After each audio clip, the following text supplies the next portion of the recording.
Сәлем достар, сіздермен Айгерім. Бүгін біз сіздермен өте дәмді, небәрі 20 минутта дайын болатын, ешқандай оқтауды қажет етпейтін, оңай әрі тез дайындалатын медовый торт, яғни балды торт дайындайтын боламыз.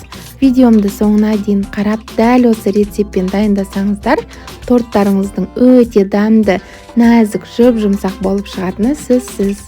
Ең алдымен ыдысқа 2 ас қасық балды салып, водяной баняда ерітеміз.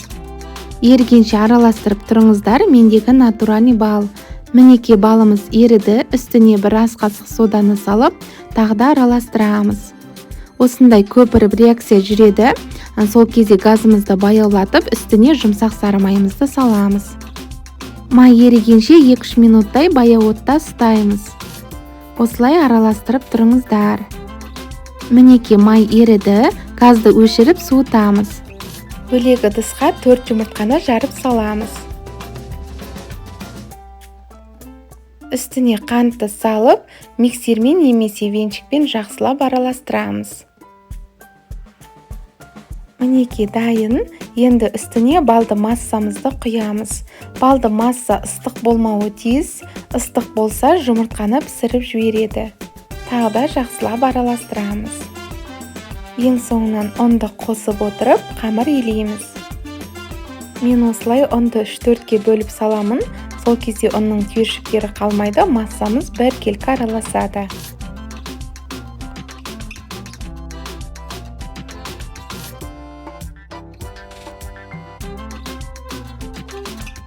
Мінеке қамырымыз дайын, осындай қоюлау қамыр шығуы қажет. Бірден пергамент қағаздың үстіне 3-4 ас қасықтан қамырды саламыз, үстіне ұнды сеуіп, қолдың көмегімен үлкейтеміз. Осылай жайлап, үлкетіп шығасыздар. Қамырымыз үлкейді, 2-3 минуттай қызарғанша пісіреміз. Піскен қамырды пергамент қағазынан ажыратамыз, қамырымыз жұмсақ.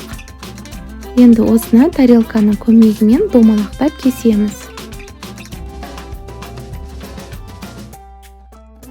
Кесіп алған артық жерлерін жинап қоямыз. Ол артынан тортты сәндеуге қажет. Мінеке домалақ болып кесілді.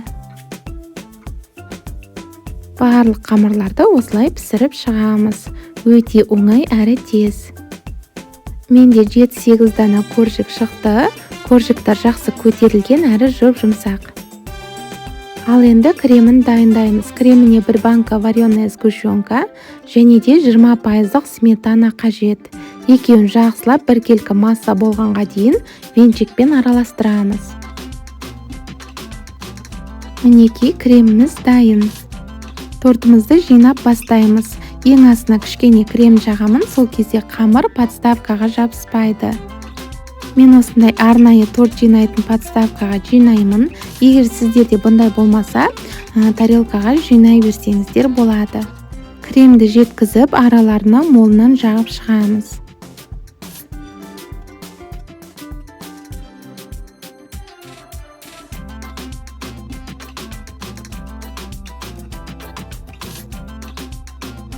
Торттың шетіне де крем жағамыз.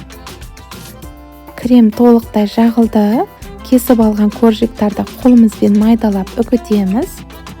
Және де тортымызды әсемдейміз.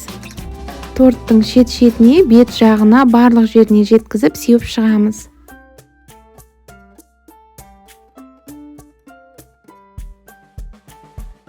Мінеке тортымыз дайын. Кремі сіңгенше тоңазытқышқа 2-3 сағатқа қойып аламыз.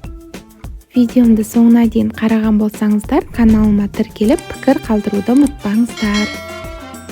Ас болсын.